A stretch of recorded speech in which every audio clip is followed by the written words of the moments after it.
One of the things that I highly recommend that you guys do, now I'm talking about just bookkeeping in general, fortnightly P&Ls. I print out receipts and I just put them into a file. But the reason I do that is because don't get locked into just Amazon. Amazon is simply just a platform that could be an option for you in your online journey. Sometimes the manufacturer will come back to me wanting to renegotiate price. Well, here's some things that I would like. Ultimately, what happened with the contract was nothing because the manufacturer wasn't willing to look at a single thing that I proposed in lieu of the fact that they could increase the price. The takeaway from this is I'm Matthew Fraser and this is Amazon Ecom Secrets. I'll be sharing with you the secrets that helped me go from millions in debt to an 8-figure entrepreneur. If you're ready to escape the 9-to-5 and live life on your terms, let me show you the way. Hey guys, welcome to Amazon Ecom Secrets. My name is Matthew Fraser. Today, I'm going to tell you exactly what I get up to in a single day. I come down to my office. This is where I've set everything up. Yes, you would say it's kind of like a man cave. I've got all my CD collection. Yes, I'm a person from the 90s. Big CD collection. I've got my records here. I've got my DJ turntables set up, but I've also got right behind you is a big screen TV, and I've always got informative things playing, particularly on YouTube. I've got a select group of channels that I'm constantly watching, mainly to do with business and crypto/Bitcoin. That's the main things I'm focusing on right now. So you can never know enough about Bitcoin. You know, I'm just sort of a latecomer, I guess you would say, to even Bitcoin. I only started buying Bitcoin in 2022, and it's been a very, very steep learning curve, but I absolutely love it. And so that would be my suggestion to you guys. If you're thinking about getting into, let's say an Amazon business, you want to be researching everything you possibly can on Amazon, the platform. And more importantly, I always say, don't get locked into just Amazon. Because I talk, this platform is called Amazon Ecom Secrets, this podcast, Amazon Ecom Secrets, not just Amazon Secrets. And the reason why it's named that way is because I don't want you to be fixated purely on Amazon. Amazon is simply just a platform, a pathway that could be an option for you in your online journey. It might not be, but it also might be. I've got a client right now, for example, we're launching his brand new product. We're not even touching Amazon at this point. We're focusing purely on e-com. So we're going to use Shopify platform. We're going to use Facebook ads and Instagram ads, TikTok to drive traffic to his platform, right? And it's because everyone's unique. Yeah, your situation will be unique to this guy's situation. So maybe for you, Amazon is the platform that you start on. So for me, I jump straight down to the office. As I said, I get my education fix going, and straight away, pretty much while I'm walking down to the office, I'm checking my sales. That's the first thing I'm going to check. Now, you may not know this, but Amazon has apps. They're the apps on the phone here. So I click on the apps. Now, I've got multiple channels across the world. So Amazon in USA, Canada, Australia for this particular company. And then I have a different company set up in the UK. So I have a different setup over there. But it's and so for UK and Europe, it operates under a different legal entity.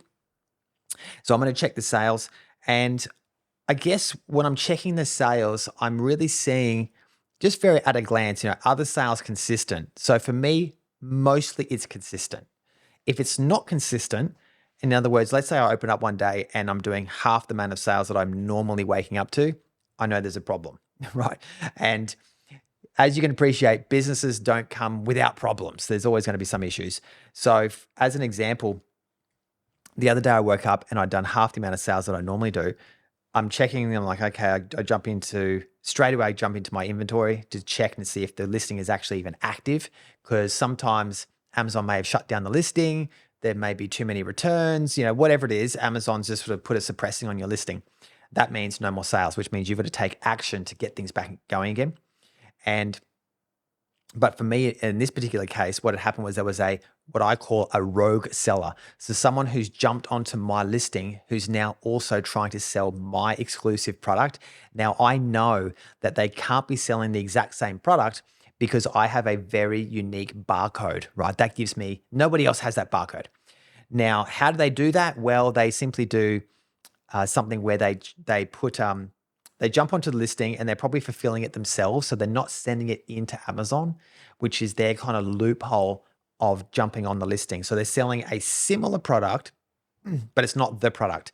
And what Amazon provides for me is the thing called brand registry, which is where I log my product, my barcode, my trademark with Amazon. So if somebody else jumps on my listing, I can contact Amazon and say, hey, remove these people, then they're doing the wrong thing. And 99 times out of 100, Amazon will jump onto them and remove them within probably about 24 hours. But the problem with that is the sales get reduced. So either they're selling it at a cheaper price, so I'm not getting the sales, or I lose the buy box or something like that. So that's generally what I'm checking for. For the most part, things are pretty good, right? I'm talking probably to 80 to 90% of the time, things are good. Things are just going consistently. Now, the other good things though, it might be like the sales might have spiked. And of course, I'm not getting upset about if sales spike. And that's usually for things that I've already done. Like perhaps I'm running a sale, perhaps I've got some other ads that are playing through social media, which are in turn driving traffic now to my Amazon store as well as a flow-on effect, what we call a halo effect. I don't actually run ads on my business directly to Amazon, right? I run ads in social media directly to my Shopify store. But what happens is people see the ad, they may even come to the Shopify store, and for whatever reason, they don't buy. In America, particularly, they love Amazon. So they might actually jump over to Amazon, type in the brand name of the product, and then they'll buy it there because they trust Amazon. They probably have an account there. They probably get free shipping. And also they trust the platform because if they don't like the product for whatever reason, they can send it back. So that's another way how I'll pick up sales. So guys, once I've done that, I'm then going to jump into boring stuff like emails. I'm terrible with emails because I just start going through the emails and deleting all the ones I'm like, I don't have time for that, don't have time for that, don't have time for that. What I should be doing is actually unsubscribing from these emails, but I just sort of don't get around to it. So I go through, I get rid of all the trash that I'm like, I don't have time for that. Then I'm going to go to the ones that are absolutely important. Now, what's interesting, I guess, when you get to my position with Amazon, and is you kind of think that you shouldn't be doing any more work anymore. And it turns out that you still have to do work. And I was just talking to one of my fitness coaches the other day, John from Chief Exercise Officer, CXO, and he was saying, maybe you should outsource some of that work. And yeah, I could. I probably could outsource a lot of paperwork. Like I've got things here, like on here is, this is where I keep, as an example, my invoices, right? So I'm still paying a lot of the invoices. Now, a lot of them are automated, so for electricity bills and things like that, but stuff that's specifically related to the business, I like to pay it myself, so inventory, this, just as an example, this one here is a strata bill for one of the commercial buildings I own. I just like to do it because I then get to see the cash flow and stay on top of what's happening. I'm probably a bit reluctant to pass over a lot of that to somebody else because then I sort of lose touch with what's happening. And there's a big rule in business, which is don't lose money if you can, right? And don't lose capital. And I think one way to potentially lose capital is if you entrust other people with your money. Okay, so in the mornings, I'm going to, highlight what needs to be paid. And I'm actually pretty old school, to be honest. For the most part, this is what I write down. I keep this on my desk. I'm writing down the day, and literally like a list of things, must do this, get this done, get this done, get this done. I will say though, that a lot of my time is actually not related to Amazon, because the great thing about an Amazon-based business is once it's set up, and this is to Shopify as well, but once it's set up, it's pretty much on an autopilot. It's set it up, which takes a lot of time. But once that's done, it's in maintenance mode, making sure that the stock's there, responding to customers. But I outsource that to somebody else. So somebody else is looking after the customers. Sometimes they might email me about a particular question, but that's fine. And I have a lot of communication with my accountant and my bookkeeper. So they're sort of keeping track of things. And one of the things that I highly recommend that you guys do, now I'm talking about just bookkeeping in general, is I found that a lot of people don't do bookkeeping properly. Now, you could do it in line with the BAS, right? Which is generally monthly. Most people do quarterly BAS, so your business activity statements. I go one step further. Not only do I do obviously the quarterly BASs, but I'm doing fortnightly P&Ls. So I'm old school. I know, I print out receipts and I just put them into a file. But the reason I do that is because in my P&L, I've got it sectioned out into different territories. So Australia, USA, Canada, UK. And I want to know for that particular column, the income versus the expenses. So I want to know what each territory and how it's performing. Is it running at a loss or is it making a profit? And that's how I'm able to keep it all under essentially one legal entity in Australia. As I said before, I've got a different legal entity in the UK and Europe, but that gives me more control and I guess just a quick visual, because I keep it on my desk. I just look at the numbers. So bookkeeper is key, accountant is key, because what you're going to find is that you're going to start building up also all sorts of different legal entities. But anyway, that's another whole section. But so make sure you've got those people in place. Hey guys, I just want to break away from the episode for just one moment and let you know that I've just launched the Amazon Launchpad mini course. Now, this is designed for people who want to get started on Amazon really, really fast. But guess what? I can get you launched your first product on Amazon with just 5 hours. You just have to click on the link below, join my community, and the course is absolutely free. All right. Thanks, guys, and back to the episode. So, guys, there is a business management element to Amazon. But like I said, once it's set up, it's in kind of autopilot and you're in maintenance mode.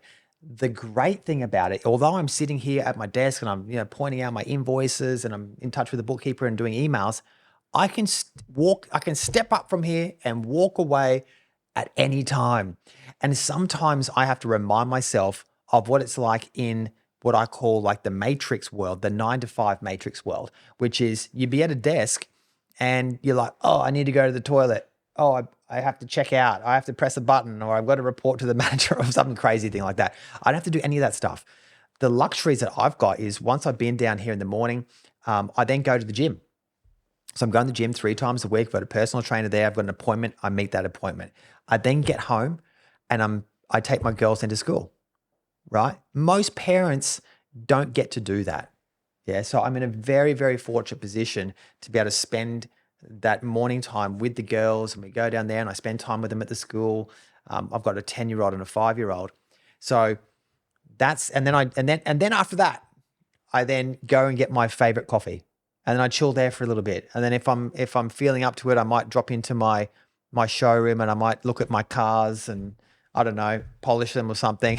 That's pretty much the morning. I get back to the house and I do my list of tasks. Now, just to give you an idea, this is one just from like yesterday. So I'm in touch with my insurance broker because I've got insurance not just to do with my Amazon business. And just so you know, you can get insurance on your Amazon-based business. And in fact, Amazon requires you to have some level of insurance. So just as a side note, and it's actually not that hard to get, but you have to have the right insurance broker. If you need to get the right insurance broker, reach out to me. I'm happy to share her details with you. I'm then in touch with my bookkeeper. I've then got a YouTube video. Now, as a side project, I've also got my WRX Cult YouTube channel. Now, I just do that for the fun of it because I love WRXs, but it's another thing to do. It piles on more work. So I was, busy editing that video with an editor who's based over in India somewhere. Then I've got, another scheduled meeting with another company where I'm looking to take their product, a digital product, global. I'm then helping clients help with their, for example, this today was their frequently asked questions. So I'm sort of reviewing a lot of their work and giving my perspective on the things that I've done in my business. And I guess I get to help those businesses because I've already done them. So I can help fast track, FAQs, privacy statements and all that kind of stuff. Then it was further into some other platforms. So like the New Zealand platform, for example, that we're having some issues with. So it's dealing with that. and then another call with a client. One of the other tasks I had the other day was actually analyzing a product selections from a client. And so what I do with my clients, I say, look, go away. Here's some frameworks to work with to go and source existing products. That's my shortcut method, right? Rather than going and finding your very own product in China somewhere and putting a brand on it and trying to come up with some differentiation point. Imagine if you could find an existing product that you could take to market and help scale globally, because that's what I do. So in this particular case, my client had gone through a whole bunch of magazines, which is another little trick. And he came up with one particular brand, which I know you guys know, which is Akubra. And it turns out Akubra is not on Amazon. So that was just something that we had to analyze. Is there an opportunity to take the Akubra hat to the USA and put it on Amazon, or is it not? And after analyzing it, we actually decided that it wasn't on Amazon. And I think for a reason. I don't think Akubra actually wants to have their product on Amazon. And why would they not want to do that? In my opinion, I think the Akubra hat is something that's better utilized or sold through boutique physical stores, because you guys may not know this, but Amazon return rate can be bad. It can really affect businesses. Now with hats, can you imagine, you're sending out these very, very expensive hats to people and they just don't fit for whatever reason, right? You're going to end up with returns. And then I don't know what the Akubra brand does with hats that has been on someone else's head. Is there a health issue or something? I don't know. But that could pose as a huge problem for the Akubra brand. And it's probably something that I would not do. Now, is there a possibility of partnering with Akubra for Amazon? Yes, there is. But it wouldn't be a case where you would buy the product from them to then on-sell on Amazon. I would only look to do it if I could be an Amazon manager, which means that you're just going to get paid a salary basically to monitor, manage, keep in stock, manage customers, the inventory of the brand of Akubra on Amazon platform. That could be an opportunity, but that would probably be the only way that I would even look to do it. But then that said too, I wouldn't even do that. Yeah, because I'm not in the management business. I want to actually get a brand on Amazon and help grow that business. I don't want to be capped by the salary. I want to build it and ideally scale it across the world. And that's what I do for brands right now. Now, I've been selling products for years and years now, and sometimes the manufacturer will come back to me wanting to renegotiate the price. Now, I'm all for the manufacturer making money. Yeah, I'm not out to screw the manufacturer, because I rely on the manufacturer to make money too. Because if they're not making money, then they could close and they then can't on-sell the product to me, which therefore I can't take it global. Everything in a negotiation is a to and fro, right? So they've come to me and said, hey, we need to renegotiate the price. I say, yep, absolutely. Well, here's some things that I would like. It was like new territories. It was, I think, contribution to marketing. It was pretty basic stuff, to be honest. And I put down everything that I want, right? If you've got to think, in the perfect world scenario, here's all the things that I would want. Now, of course, I'm not expecting everything to be accepted, right? So when I went back to the manufacturer with my proposal, they hit the roof. They lost it. And eventually, we got onto a phone call. We sort of nutted things out. And ultimately, what happened with the contract was nothing. Nothing changed, because the manufacturer wasn't willing to look at a single thing that I proposed in lieu of the fact that they could increase the price. I was happy to increase the price, but I just needed some positive things on my end too, right? I needed to be a win-win.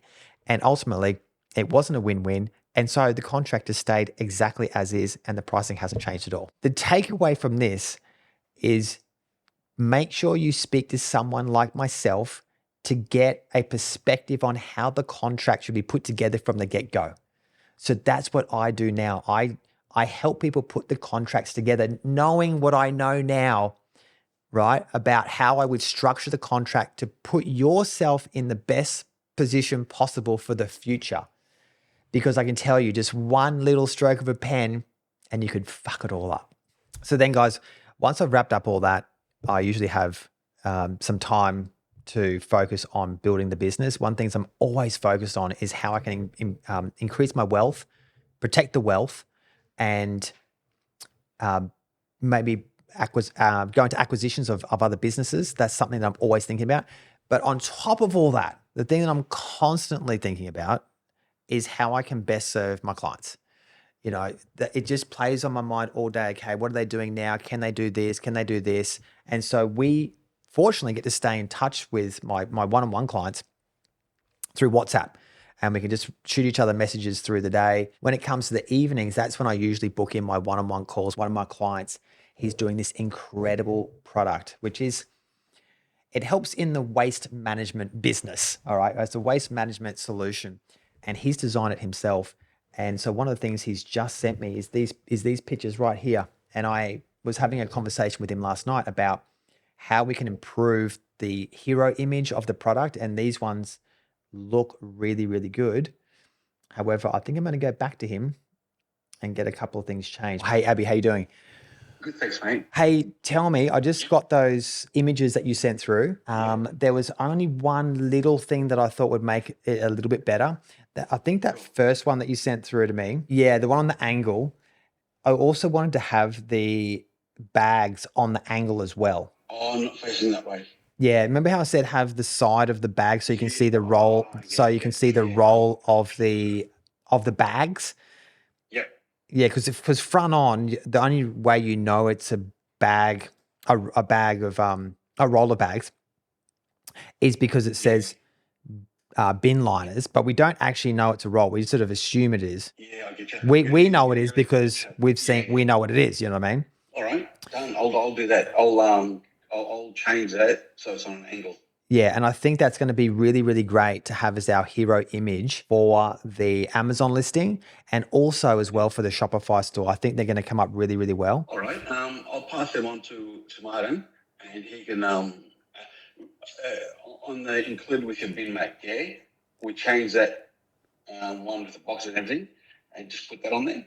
Yeah. Yeah. All right then. No worries. Okay. Well, you send me back what you produce, so I'll just triple check it and then make sure we're on the same page, and then we'll go from there. But anyway, looking good, mate. No worries. Thanks, mate. Thanks, Abby. Bye. And that's what it takes. You know, this is what I'm doing every single day, talking to clients about how to improve their business, their product, and take things to the next level. Just simple things like that. Yeah. And sometimes it's good just to have somebody else look over the simple things where we can just fine tune it.